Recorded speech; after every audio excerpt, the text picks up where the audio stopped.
Pasprisya Asinopasprisya Pranidadhyu Manah Swayam Pranidadhyu Manah Swayam Tasmin Swashrame Vyaso Padari Sandamandite Asinopasprisya Pranidadhyu Manah Swayam Tasmin Swashrame Vyaso Padari Sandamandite Asinopasprisya Pranidadhyu Manah Swayam Tasmin Swashrame Vyaso Padari Sandamandite Asinopasprisya Pranidadhyu Manah Swayam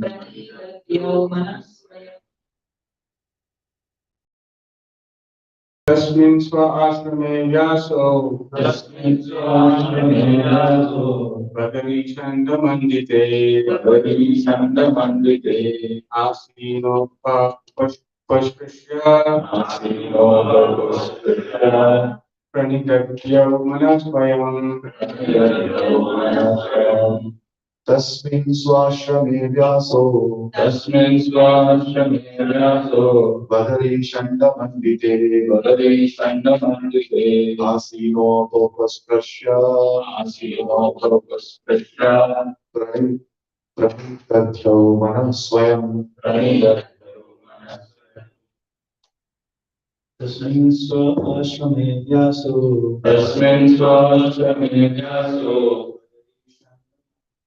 Padari Sandamandite Asinopasprisya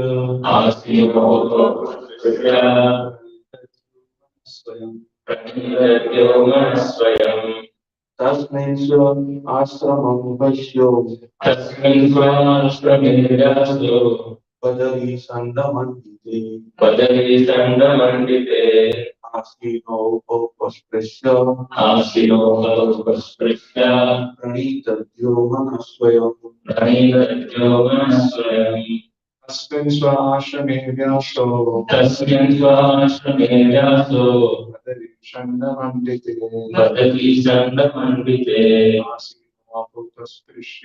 Asinopasprisya Pranidadhyu Manah Swayam Tasmin Swashrame Vyaso Padari Sandamandite Asinopasprisya Pranidadhyu Manah Swayam Tasmin Swashrame Vyaso Padari Sandamandite Asinopasprisya Pranidadhyu Manah Swayam Tasmin Swashrame Vyaso Padari Sandamandite Asinopasprisya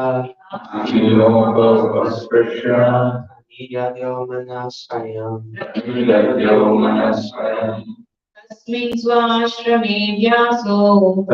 Swashrame Vyaso Padari Sandamandite Asinopasprisya Pranidadhyu Manah Swayam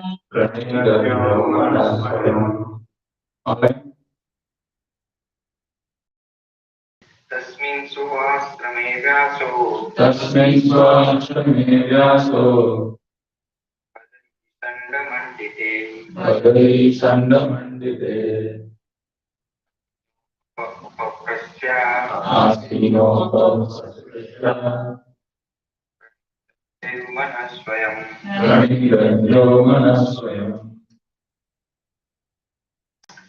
Tasmin swa ashrame vyaso. Tasmin swashrame vyaso. Bhadri mandite. Bhadri chandramandite. Vasrishya. Asmavaskrishya. Pranidadyo manasvayam. Pranidadyo. Synonymous? Okay, go ahead, John. तस्मिन् स्व आश्रमे व्यासो Tasmin swashrame vyaso. Badri चण्डमण्डिते Bhadri chandramandite. Sino बहुपस्पृश्य Asino bhavaskrishya. Yo मनस्वयम् Pranidadyo manasvayam. Synonyms. Tasmin, in that ashrama. Sway, own. Ashrame, in the cottage. Vyasaha, Vyasadeva. Bhadri, very. Sanda, trees. Mandite, surrounded by. Asinaha, sitting. Upasprishya, touching water. Pranidadyo, concentrate. Manaha, Swayam, himself. Translation and purport by His Divine Grace A.C. Bhaktivedanta Swami Srila Prabhupada. Translation. In that place, Srila Vyasadeva, in his own ashrama, which was surrounded by bearing trees, sat down to meditate after touching water for purification. Translation with repetition. In that place, Srila Vyasadeva, in his own ashrama, which was surrounded by bearing trees, sat down to meditate after touching water for purification. Purport by Srila Prabhupada. Under instructions of his spiritual master, Srila Narada Muni, Vyasadeva concentrated his mind in that transcendental place of meditation. Essence, the wonderful transcendental Bhaktivedanta Purport. Omajnanatimirandhasya jnananjanashalakaya chakshurunmilitam yena tasmai Shri Gurave Namaha. Namo Vishnu Padaya Krishna Krishnaya Bhutale Srimate Bhaktivedanta Swami Namine.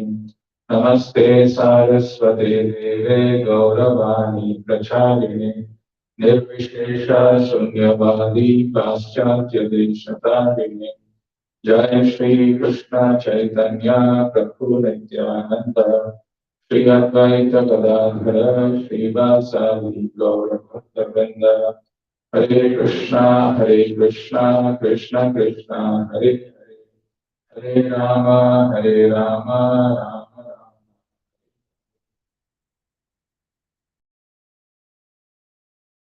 Hare Krishna. So we are in this wonderful chapter of Bhagavatam, which is talking about the son of Brahmapanish. And we are seeing this third verse. Let's see this verse closely, and then we will do deep dive. Tasmin swashrame vyaso badari sanda mandite asino pavasprashya pranidadhyo manasvayam. There are many words which are familiar here. If you see the word asino, this is the word which is used by Arjuna in his questions to Krishna in the section of Sthita Prajna. Sthita Prajnasya ka bhasa samadhistasya keshava stitadhir kim prabhaseta kim asita brajeta kim. That word asita or asino is referring to sitting.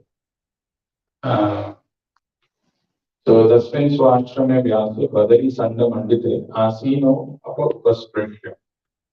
The word upasprishya also is used earlier in the first canto, first chapter. What is that verse? Somebody remembers. Dhuni Apona Sevaya.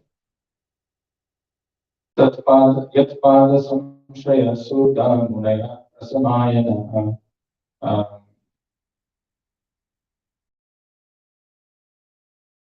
Sadhyo punanti upasprushya svardhuni apo nusevaya yatpada samshaya sutta. So actually taking shelter of the lotus feet of the pure devotee, yatpada samshaya sutta munaya prasamaya. One becomes immediately purified. Svardhuni apo nusevaya. So here it is mentioned. Yatpada samshaya sutta munaya prasamaya. Svardhuni apo nusevaya. Sadhyo punanti upasprashta. So the word saying upasprashta is here used here. Upasprashta means to touch.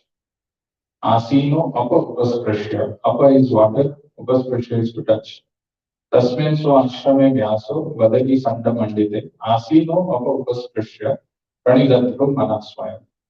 So in that ashrama, tasmin, in that place, so ashrame, which is that place? It is his own ashrama. Vyasadeva.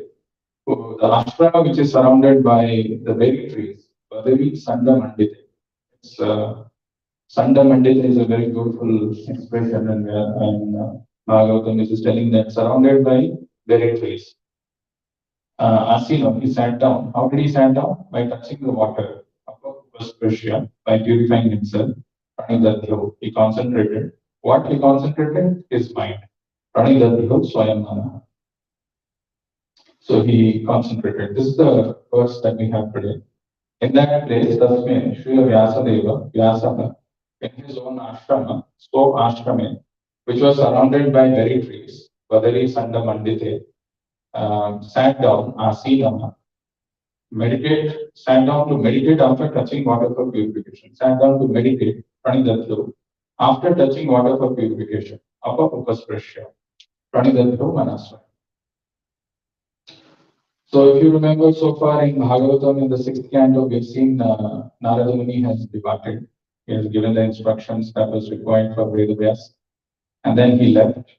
Then the first verse, Sonaka Rishi is asking, what did Vyasadeva do after that? After Narada Muni left, after he gave all the instructions, what did he do?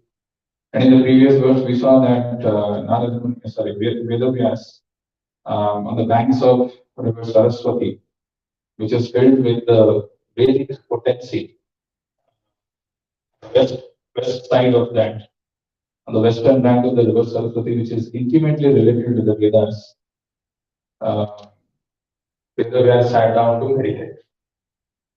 And today's verse, we are seeing that how did he meditate? He touched the water, the ashram which is surrounded by berry trees. He sat down to meditate. What did he meditate and what he will see? We will see that in the next verse, which is a wonderful verse. But today, just one line purport Prabhupada has given under instruction of his spiritual master, Srila Narada Muni. Vyasadeva concentrated his mind in that transcendental place of meditation. So he did meditation. Many of us also do meditation in our life. The question is, what kind of meditation Vyasadeva do? What is so unique about it? And what was the result? The result will come in the next verse. We will see what wonderful results is that. But today, Prabhupada is saying, under instruction of his spiritual master, Srila Narada Muni Vyasadeva, concentrated his mind in that transcendental place of meditation. So we're going to talk about Vyasadeva's meditation. In our lives, all of us, we try different meditation. All of us who have taken up to this process of devotion, we are trying mantra meditation. We've been asked to chant the Hare Krishna Maha Mantra. We try. We take up to this process. But how do we understand what we are doing or what kind of meditation will satisfy the Supreme Lord? Because we will see in the next verse. I don't want to reveal that, but we will see the result of the meditation by Vyasadeva, what happened. So let us understand, let us try to answer this question, that what satisfies the Supreme Lord. Reference, we will take it from Prahlad Maharaj's wonderful prayers in Bhagavatam. Very beautiful verse that comes there. Mange dhana bhijana rupa tapasutaujas Teja Prabhava Bala Paurusha Buddhi Yoga Naradhanaya Vibhavanti Parasya Pumso Bhaktya Tutosha Bhagavan Vajayukrapaya. Wonderful words by Prahlad Maharaj where he says, one may possess wealth, an aristocratic family, beauty, austerity, education, sensory expertise, luster, influence, physical strength, diligence, intelligence, and mystic yogic power. But I think that even by all these qualifications, one cannot satisfy the Supreme Personality of God. However, one can satisfy the Lord simply by devotional service. Gajendra did this, and thus the Lord was satisfied with him. So actually, the Lord cannot be purchased by our material possessions. Why? Because the Lord is the controller, He is the owner and the proprietor of all material things, not just the spiritual things, as well as the material things. So here Prahlad Maharaj is telling that one may have all these wonderful things. That is all because of our past pious activities or something that we might be blessed with wealth, aristocratic family, beauty, austerity, and all these things. But these are all Lord's, right? Lord is the owner and the possessor of all these things. How can he be satisfied with this? Then what satisfies the Lord? Here it is mentioned that, but I think that even by all these qualifications, one cannot satisfy the Supreme Personality of Godhead. However, one can satisfy the Lord simply by devotional service. If you pay attention, actually, our acharyas point out the word simply, simply by devotional service, by simple devotional service. Devotional service which is not meant to show off, which is not meant for some other purpose. By simple heart, if somebody engages in devotional service, that pleases. And Prahlad Maharaj, one of the 12 Mahajanas, is telling Gajendra did this. Bhakta Tutosha Bhagavan Gatyayuthapaya. And thus the Lord was satisfied with him. So the next half an hour or so, we will see what is it that this animal Gajendra did that he finds a mention in Prahlad Maharaj's prayers, and that satisfied the Lord. So I don't know how many of you have read this portion of Gajendra in Bhagavatam. Very wonderful description. And a very beautiful picture which is drawn by the disciples of Srila Prabhupada by his instruction, which depicts this wonderful pastime which happened. So this comes in the 8th canto of Srimad Bhagavatam, where this particular pastime is mentioned. And in that it is mentioned that there used to be a beautiful mountain, as you can see in the backdrop, called Trikuta. And this Trikuta mountain, the height, the length, and the breadth is given. And each of them is actually, it is called 80, it's called 10,000 yojanas, or it is 80,000 miles. So it is 80,000 mile high, 80,000 mile in length, and 80,000 mile in the miles in the breadth. And this is surrounded by the ocean of milk. So the mountain is surrounded by ocean of milk, and it is very beautiful. So it has got 3 principal peaks, which are made up of iron, silver, and gold. Beautifully in all directions and the sky. The mountain also has other peaks, which are full of jewels, minerals, and are decorated with nice trees, creepers, and shrubs. The sounds of the waterfalls on the mountain create a pleasing vibration. In this way, the mountain stands, increasing the beauty of all directions. The ground at the foot of the mountain is always washed by waves of milk that produce emeralds all around the 8 directions, north, south, east, west, and the directions midway between them. And the inhabitants of the higher planets, like the Siddhas, the Charanas, the Gandharvas, the Vidyadharas, they also go to this mountain to sport. So all the caves of the mountain are full of those denizens of the heavenly planets. It's a very, very beautiful planet, the description which is given. And this mountain is filled with variety varieties of jungle animals. There are all different varieties of animals, varieties of trees, and a beautiful lake. This lake, which is given the description of that in Bhagavatam, says it's just wonderful. The water was as crystal clear as crystal, and the demigod and damsels bathed in it. Their bodies lent fragrance to the water and the breeze, and thus enriching the atmosphere. So, in this wonderful place called Trikuta, there is a garden called Ritumat, and in that there was this lake, and the lake has got wonderful flowers like mandala, parijata, Ashokas, Champakas, uh, Tomukas, all varieties. Coconut trees, you can see some coconut trees that grown. Date trees, pomegranates, and all this wonderful description is there. And then in that water, one day, this leader of the elephants, Gajendra, you can see behind him there are some more elephants. He was wandering and he marched towards this lake with his female elephants. So on his way, he broke many plants, creepers, trees, not caring for the piercing thorns, and he reached there. It is mentioned that he was intoxicated because there were a lot of bumblebees who take honey. They were coming and they were there next to the mouth of the Gajendra, and Gajendra was also taking that honey and he was intoxicated. And then the when he was walking, the entire Trikuta forest was shaking by the weight of this Gajendra. And the other animals like foxes, wolves, buffaloes, they were all scared of the animal and they were hiding. But there were some smaller animals like monkeys, rabbits, deer, porcupines. They were not scared of him because they knew that Gajendra would protect them. And they were very happy that Rajendra is going. The whole mountain is trembling, and all around, because of the weight of the body, he was perspiring. Liquor dripped from his mouth, and his vision was overwhelmed by intoxication. He was being served by bumblebees who drank honey. It was mighty. And then he entered the lake. He entered the lake and started bathing thoroughly, and he was relieved of his fatigue. And then, with the aid of his trunk, he drank the cold, pleasing nectarian water, which was mixed with the dust of the lotus flowers and water lilies.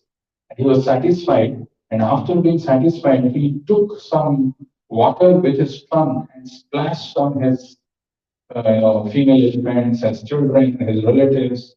And he was doing it with great care and with great effort so that they can get this feeling that he cares for them. And very interestingly, Bhagavatam says, in our life also, who lack the spiritual knowledge, we are also very attached to our members of our family, like the elephant, being illusioned by the external energy of Krishna, and his wives and children bathe and drink the water. Indeed, he raised water from the lake with his trunk and sprayed it over them. He did not mind the hard labor involved in this. He was not minding. He was tiring, but he was doing it.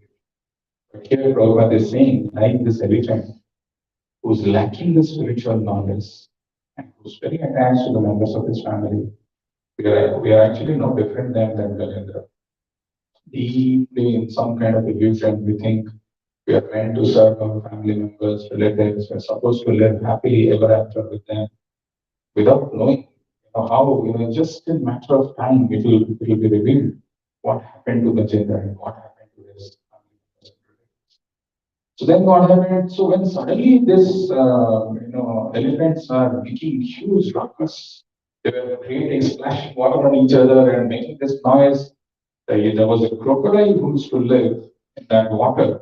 He got angry by the presence of this Gajendra. He got really angry. Why somebody is doing this in my place? And attacked the elephant's leg. Mind you, the leg of the elephant, it is mentioned in Bhagavatam, was so huge.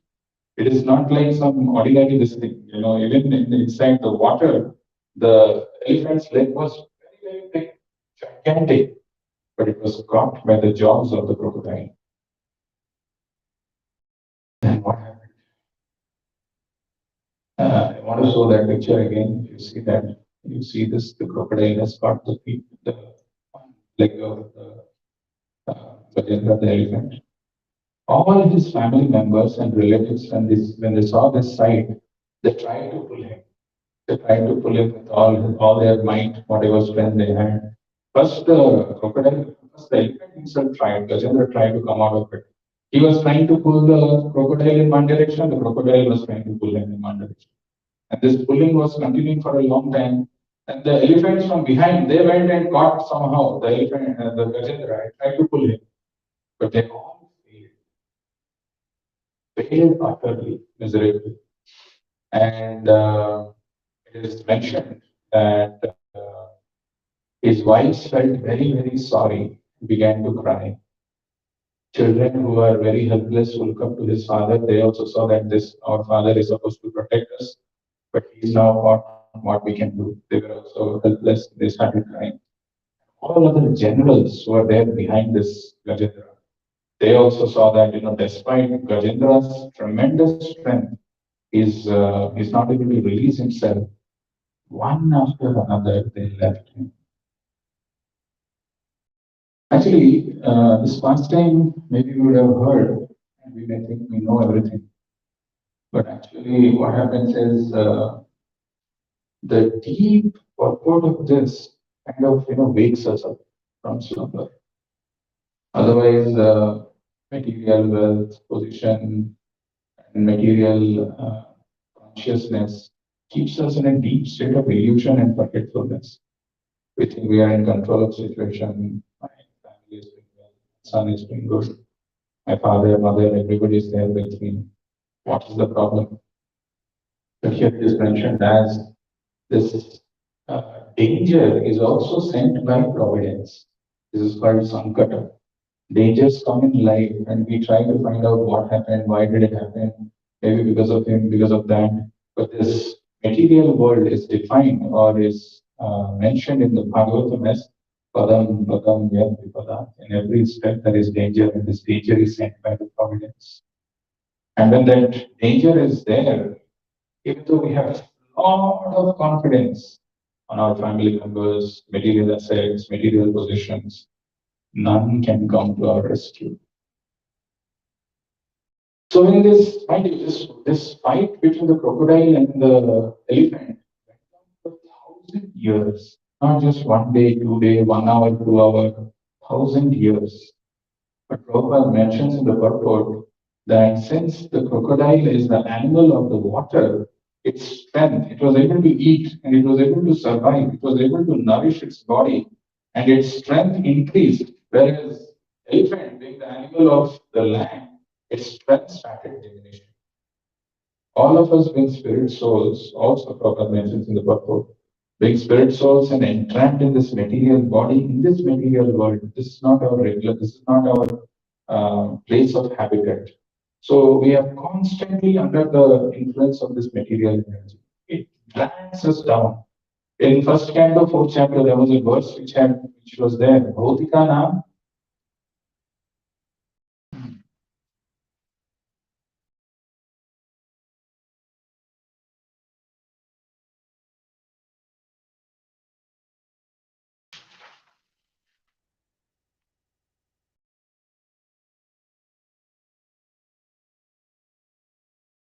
Bhautika cha bhavana. Sakti rasam cha tatkritam. Bhautika cha bhavana means material world is so designed that no matter whether you are Mr. World or you have a lot of strength, you are the most powerful, Bhautika cha bhavana, it gets reduced, it gets diminished. Sakti hrasam cha tatkritam. And the deterioration of our body is the natural thing, natural phenomenon. That is why Prabhupada is saying, with this false covering that we have, if we feel confident, if we feel that we are in control of things, we are the biggest illusion people. And that's exactly what happened to Gajendra. But interestingly, what Gajendra did, why he finds a mention, what is so special, what is so unique about it? That's what I'm trying to highlight here. We can't go to all the verses, but there are some very interesting verses. Let's see this one. Etham Gajendra Sayadava Sankatam Pranasya dehi vivaso yadrikshaya Aparyanatma vimokshane chiram Dadhyao imam buddhim adhabhyapadyata. This is the turning point. What happened was when the king of the elephants saw that he was under the clutches of the crocodile by the will of the providence and being embodied and circumstantially helpless. See, mind you, these words are very, very important. Sometimes when the dangers come in our life, we try to blame so many people around us because of you this has happened. And this is a word used here called Sankatam. Ittam Gajendra Sayada Sankatam. So that Sankata is a dangerous position when we are put in. We should remember that this is also happening by the will of the providence. Okay? Ittam Gajendra Sayada Sankatam. Then being embodied and circumstantially helpless. Many times life will put us in a situation where we are circumstantially helpless. You have no choice. You have a desire, you want to try, you want to prove, you want to do something, but you are helpless. Being embodied, first of all, we are accepted this body, and circumstantially we are helpless. So he realized that he is not able to save himself from the danger. He was extremely afraid of being killed. Pranasya dehi vivaso. Vivaso is just circumstantially helpless. Then he consequently, so what should we do? So this is what he did. He consequently thought for a long time and finally reached the following decision. The dhyau is to think for a long time, began to think seriously. When life puts us in serious, difficult situations, Gyanji, that time we need to think why this has happened and what can I learn from this situation. So he consequently thought for a long time and finally reached the following decision. Buddhim athabhyapadyata. So he reached this final conclusion after thinking for a long time. In life also we get this experience. Sometimes we are put into those kind of situations, but somehow or other if we come out of it, we forget about it. We never remember those situations of difficulty or dangers that we have put in. So he thought and he finally came to this decision. The question is, what decision did he take? What was his decision? That is mentioned in the next verse. Namami me jnataya aturam gajaha utah karanya prabhavanti mochitum grahena pasena vidhaturavrito iham chatam yami paramvarayanam. The word that is used by Gajendra, if you want to remember this one word from the pastime of Gajendra, actually the prayers are very, very wonderful. This is not even his prayers, but this is the beginning where the word used by Gajendra is called Param Parayana. And he's addressing the Supreme Lord. Wonderful expression, Param Parayana. Prabhupada is writing Param is the transcendental, Parayana who is the center of the exalted demigods like Brahma and Shiva. If in the situation of danger, if we can think and can come to this conclusion that our enemies that we have a lot of faith or conviction that they would protect are actually of no use, they can't rescue me, and can come to this conclusion that I must take shelter of Paramparayana, that is a big achievement. The other elephants who are my friends and relatives could not rescue me from this danger. What then to speak of my wives? They cannot do anything. So actually we see this in our life. Circumstantially, when we are put into a situation where we are completely helpless, we look for help from our family members, relatives, and other well-wishers, near and dear ones, all the times. But they can't help us. And it is by the will of providence that I have been attacked by this crocodile, and therefore I will seek shelter of the Supreme Personality of Godhead. This is the decision he came to after thinking over for a long time. Paramparayana, who is always the shelter of everyone, even of great personalities. If somebody comes to this conclusion that nobody in this material world can save me and protect me except for the Supreme Lord, especially at the time of danger, this thought doesn't come. We don't remember the Lord. We are not able to recollect that. Maybe it comes sometimes after we have tried every other possible material resources, and when it is not working, we then come to the Lord. No, actually, first thing should be Paramparayana. Okay, so the king of the elephants, in his condition of danger, decided to seek shelter of the lotus feet of the Lord. After considerable thought, he intelligently arrived at this correct decision. Such a decision is not reached by a sinful man. Prabhupada actually in the purport mentions about the verse from Bhagavad Gita, Chatur Vida Bhajante Ma Jana Sukritino Arjuna, Arto Arthantir Yanischa Bharadarsha. Arto Arthantir Jigyansu Yanischa Bharadarsha. There are four kinds of people who surrender to Krishna, but they are all Sukirtina, they are all pious people. So a person, such a decision is not reached by a sinful man. A sinful man can never come to this conclusion that I must surrender to Parampara. It doesn't come. The king of the elephants, in his condition of danger, decided to seek shelter of the lotus feet of the Lord. Mind you, he has no understanding, being covered with an elephant's body, who the Supreme Lord is, how to call him, he doesn't know. But he is calling him as Parampara, the transcendental person who gives shelter to everyone, including powerful personalities like Brahma and Shiva. After considerable thought, he intelligently, Prabhupada says that he intelligently arrived at this correct decision. Okay, this verse of this principle of Rajendra taking shelter of Krishna is actually coming from this verse, which is in Bhagavatam again by the prayers of Prahlad Maharaj. It's a very wonderful verse. Balasya neha saranam pitaro nrsimha natasya jagadam mudangati majjato nahu taptasya tat pratividhir iham jasetas tavad vibhodanu tvad upekshitana. It's a very wonderful verse, but Prahlad Maharaj is telling that because of a bodily conception of life, embodied souls, neglected and not cared for by you, cannot do anything for their betterment. So somebody who is embodied and who is in the mode of ignorance and doesn't believe in the existence of the Lord, doesn't come to this conclusion that the Supreme Lord is my ultimate protector, and he is averse to the Lord also doesn't reciprocate. And this happens because of a very strong bodily conception of life. People think I am in control of my life, I can take care of myself or my family members. And they don't surrender, and the Lord also doesn't come forward. So he's telling, my Lord Narasimhadev was supreme. Because of bodily conception of life, embodied souls neglect. So when somebody neglects, then the Lord also is neutral. I mean, he's not doing anything. And not cared for by you cannot do anything for their betterment.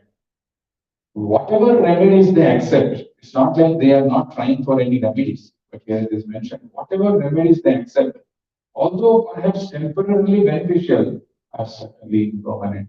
You may be able to dodge those material problems, the sankatas, the danger by your own efforts. It appears like it's a good remedy, but what we don't realize is that even though it's temporarily beneficial, it is impermanent. And there are three classic examples which Prahlad Maharaj quotes in this. For example, a father and a mother cannot protect their child. Father and mother, maybe they want to protect their child all the times. They cannot, despite their love, affection, strength. There could be a situation where a child is, in a position where the parents also cannot do anything. The father and mother cannot protect their child. A physician and medicine cannot relieve a suffering patient.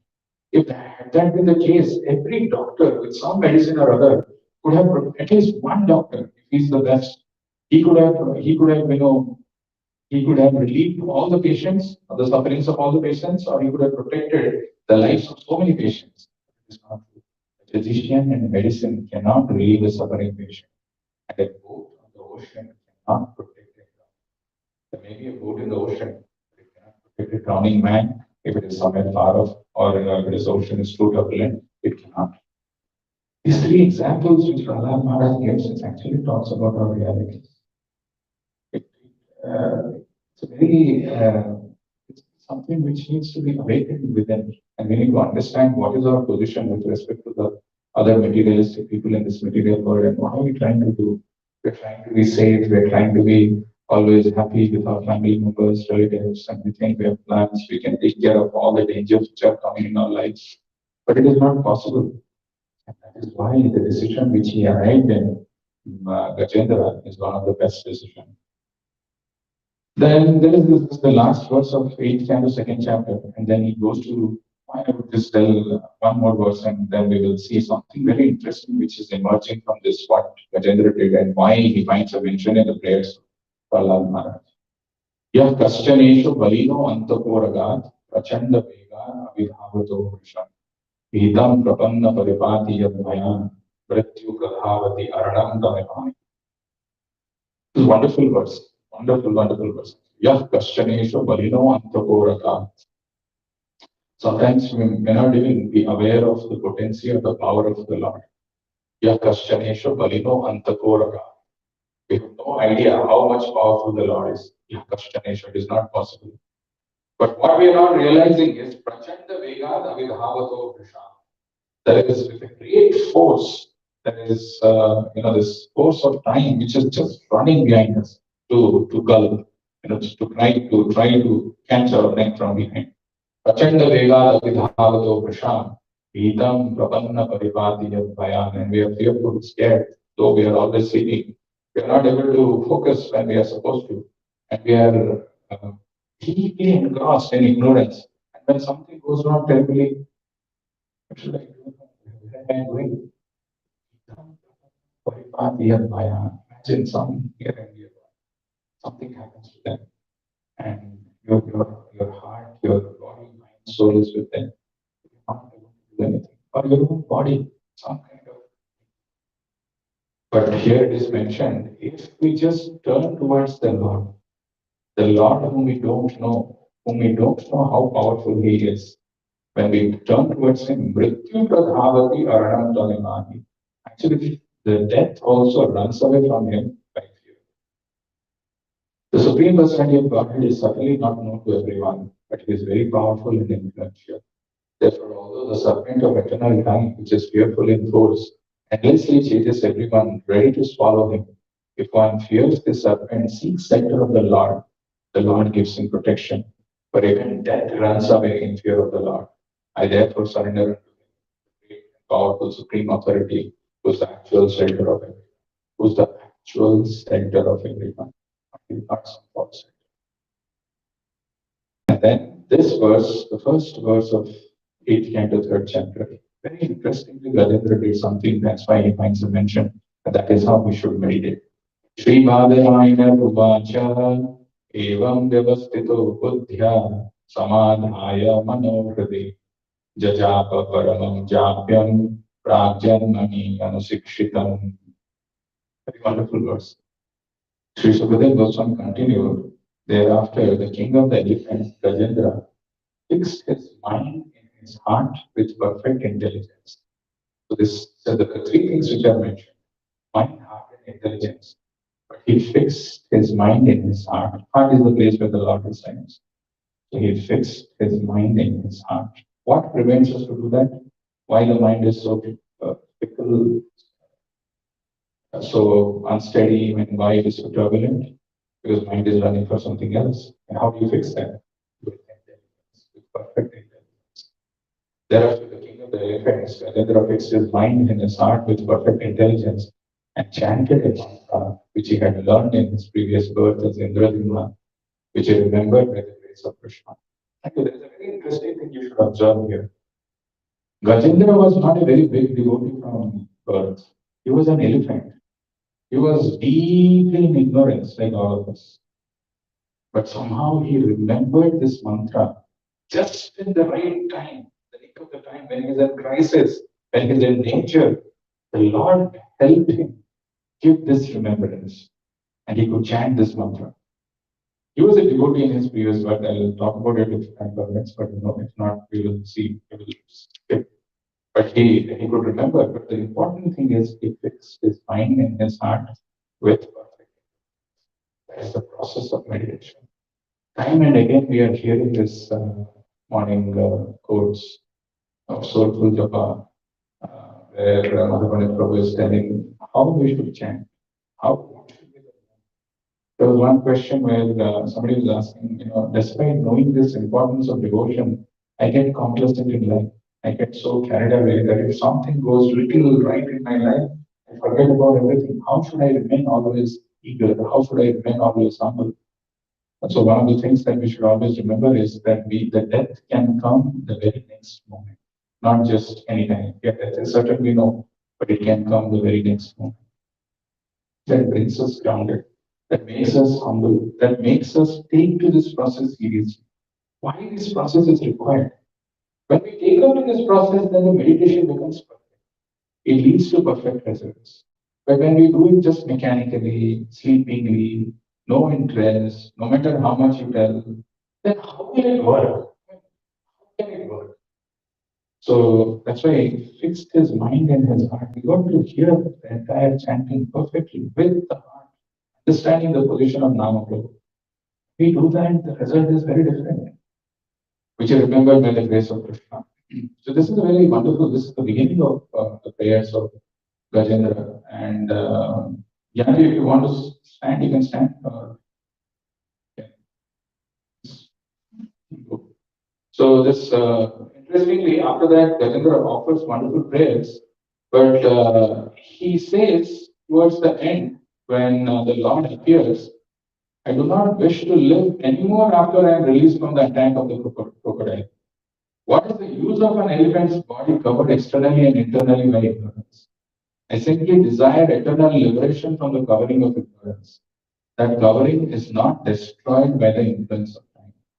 Very interesting prayers. One would have thought that, okay, now Gajendra is going to be relieved from the Lord. So he would have told, now I'll go back and my dying wives, my children who are there, I'll enjoy, I'll spend time with them. But the prayer that Gajendra is offering towards the end, that I do not wish to live anymore after I'm released from the attack of the crocodile. What is the use of an elephant's body covered externally and internally by ignorance? What's the use? I simply desire eternal liberation from the covering of ignorance. And that covering is not destroyed by the influence of time. Because Gajendra, king of the elephants, had been touched directly by the hands of the Supreme Personality of Godhead, actually the Lord touched him. He was immediately freed of all material ignorance and bondage. Thus he received the salvation of the Sarupya Mukti, in which he achieved the same bodily features as the Lord, being dressed in yellow garments and possessing four hands. This is the power that the Lord touches us when the Holy Name touches also. Freed us, immediately freed us of all material ignorance and bondage. Thus he received the salvation of Sarupya Mukti, in which he received the same bodily feature as the Lord, being dressed in yellow garments. And the purport, Prabhupada actually mentioned something very interesting. If one is favored by the Supreme Personality of Godhead by having his gross body touched by the Lord, his body turns into a spiritual body and he can go back home back to Godhead. Gajendra assumed a spiritual body when his body was touched by the Lord. Similarly, Dhruva Maharaj assumed his spiritual body in this way. Archana Paddhati, daily worship of the deity, provides an opportunity to touch the body of the Supreme Personality of Godhead. And thus it enables one to be fortunate enough to get a spiritual body and go back to God. So these are all very powerful things which are included in our day-to-day sadhana by our acharyas. Touching the body of the Lord enables one to acquire that spiritual body. Not only by touching the body of the Supreme Lord, so if somebody say, I may not have the deity form in my house, simply by hearing about his pastimes, chanting his glories, touching his feet, and offering worship. In other words, by serving the Lord somehow or other, one is purified of material contamination. This is the result of touching the Supreme Lord. One who is a pure devotee, Anyabhyasada Sunyam, who acts according to the Shastra, the words of the Supreme Personality of Godhead, certainly becomes pure. Like he assumes his spiritual body, returns on back. Before I conclude, I wanted to talk about one thing. When I mentioned about this particular thing that Gajendra got touched by the hands of the Lord. Before that, when the Lord came and Gajendra was in utter distress and the wondrous sight of the Lord's presence, he came in the Garuda and he was there in that scene. with a lot of pain because this war, this fight has been going on for 1,000 years, and his bodily strength has diminished. Somehow, with utter difficulty, he plucked that lotus, and he raised it to the Supreme Lord. That picture that we had, wonderful picture of. Okay, so he did that, and immediately what the Lord did was he sent his Sudarshan, and the Sudarshan Chakra came and it pierced the body of the crocodile. Mind you, this crocodile also, the history of it is given in Bhagavatam. His name was, yeah, his name was Hu. I can never forget this name. You may forget Rajendra, you may forget everything, but his name Rahu, something Hu. So so when his body was pierced by the Sudarshan Chakra, he came out as a king of Gandharva, and he paid his obeisances and he got released. Bhagavatam mentions his history actually. He was taking bath once with some women, and there was this Ashita Devala, right? The second sage, that name which is mentioned in Bhagavad Gita 10th chapter. Devala Rishi came to take bath in that river where this Uhu was taking bath with other women. He not only neglected the presence of Devala Rishi, but he did a mischief. He went down in the river, like some people who are expert in swimming, they go down, and he pulled the leg of Devala. So Devala Rishi gave him this curse that you're pulling the leg, so you become crocodile. But even the curse of a pure devotee or the curse of a devotee is also a benediction. He could get liberated by the Lord, the hand, the leg of Gajendra. So Gajendra gets liberated, and this is the story of Gajendra prayers, wonderful prayers. But if we summarize what we discussed, because that's what is important. First thing is, what satisfies the Lord is not our material quality. We may have so many wealth, so much of money, so much of these things. That doesn't satisfy the Lord. What satisfies the Lord is simple devotional service. That attracts the Lord. So when Gajendra was in danger, in Sankata, he meditated and he came to this conclusion that this Sankata is being sent by the will of the providence. Many times in our life, when we come across dangerous position, dangerous things, we are circumstantially helpless. We depend on our family members and relatives, but we should remember from this example of Gajendra, despite the fact that all his generals, wives, children were present who were equally mighty, if not more than him, they could not help. And that is why the word Paramparayana is very important, which Gajendra uses. Let me take shelter of that person, that Supreme Personality of Godhead, who's Param, transcendental Parayana, the shelter of all big personalities, powerful personalities like Brahma. He took shelter. And how did he take shelter? How did he do? So he thought for a long time. He came to this conclusion. How did he meditate? He brought his mind to his heart using perfect intelligence. So the mind needs to be, actually the whole point is of our mind. Physically we may be present, sleeping, not there, not listening, mind is somewhere else. No use. That is why Maneva Manshana Bandhana Mukta Karana. There is one verse which Prabhupada quotes in 6.5. Mind is the cause of bondage and liberation. He doesn't say that body is the cause of bondage and liberation. No, it's the mind. Physically you may be present here, one attendance is given. The mind is something else. So mind, he brought his mind to his heart with the use of perfect intelligence. And then the Lord came, and by the touch of the Lord, the ignorance of this animal got completely removed. And Prabhupada says how by engaging in deity worship, by touching the feet, or by touching the body of the Lord, our body also becomes spiritualized.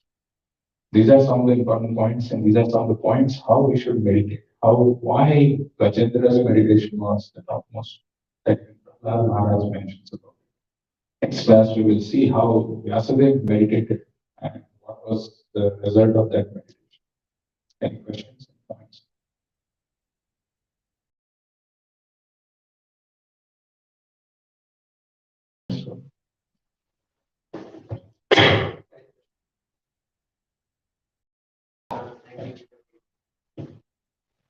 Thank you for the wonderful class and sharing of this pastime that I was unaware of. It's very, very, very nice. Maybe pastime is not the right word. The story, very, very nice. So just now, you mentioned that the mind is the place of bondage, not the body. Can you please elaborate on that? Sure. I'll tell you a story, which is a very common story in Indian households. So there is a father-in-law who was busy sitting in front of the altar, in front of the deity, doing some rituals. And he was ringing his bell and chanting some mantras. And in the house, so he's looking out and then he's calling out to his daughter-in-law, "Did the cobbler bring my shoes? I had given my shoes for mending. Did he bring it?" So the daughter-in-law responds, "No, no, no, no, he has not come. Nobody has come." And again, he's ringing the bell and he's doing this thing. And suddenly again, he comes out and he says, "Can you check outside if he has come or not?"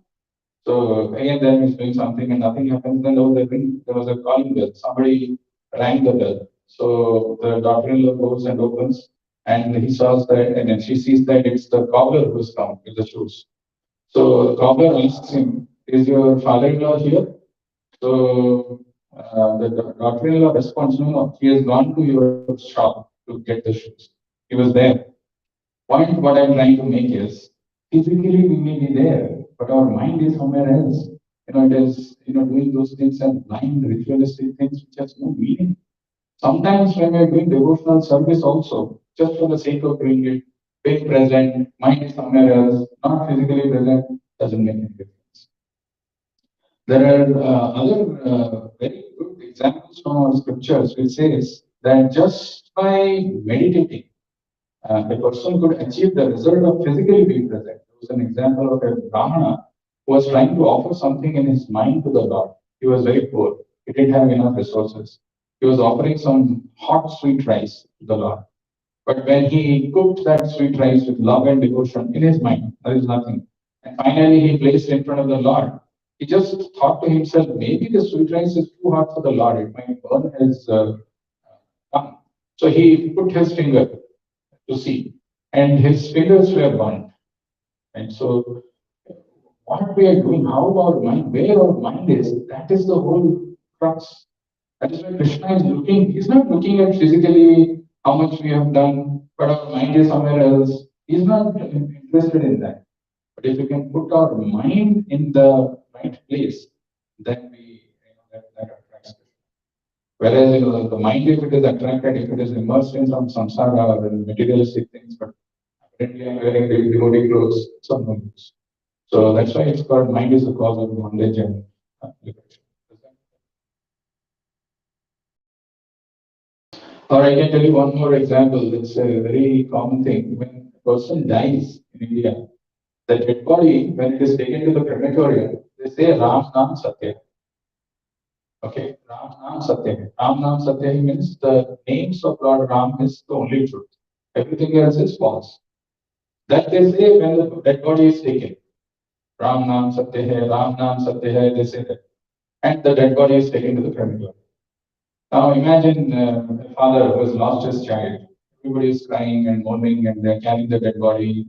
Four people carry the dead body and they're going and they're chanting Ram Nam Satya hai, Ram Nam Satya hai. And they reach the crematorium. All of a sudden the child gets, for some reason, there was a mistake. The child was not dead. It happens also in India. He sits up. At the moment he sits up, the chanting, if it is continuing, Ram Nam Satya hai, Ram Nam, the father will immediately stop this now. Why? Ram Nam Satya hai, is it true only when the child is dead? After that it is not. It is the truth. It is the eternal truth. But we can't accept it. Imagine a person, especially in India, if he comes in the morning, rings the bell, you open and he says, Ram Nam Satya hai, Ram Nam Satya hai. Auspicious fellow, get out of here. Because we don't believe in those things. We just do it ritualistically. Our mind is not convinced about it. Then what is the point? It's all it's a show. That is why Krishna says our mind, how much it is complete from the attachments to this material world, how much it is attached. Externally, I can have a nice deity, I'm a big devotee, I'm doing this way, that way, where my heart is, where my mind is. So,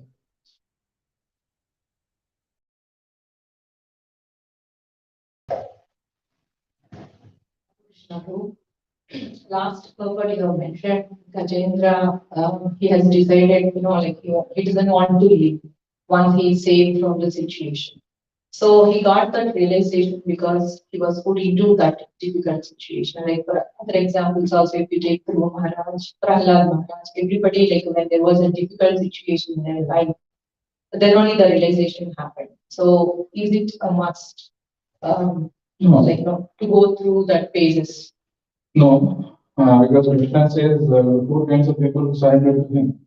There is Artho, who are distressed, but there is Arthanti, there is Jnani, there is Jigyasu. They need not go through all these situations, but they can come provided they are pious. Sukirtina. Chaturvida bhajante mam jana sukirtina arjuna. That sukirti, if they are not pious, they will not come to Krishna. So that's what Prabhupada writes that a sinful man cannot come to this conclusion, even though he is in distress. And distress is not only prerequisite to come to Krishna. Of course, in Kali Yuga, that's probably one of the largest factors, but not the only one.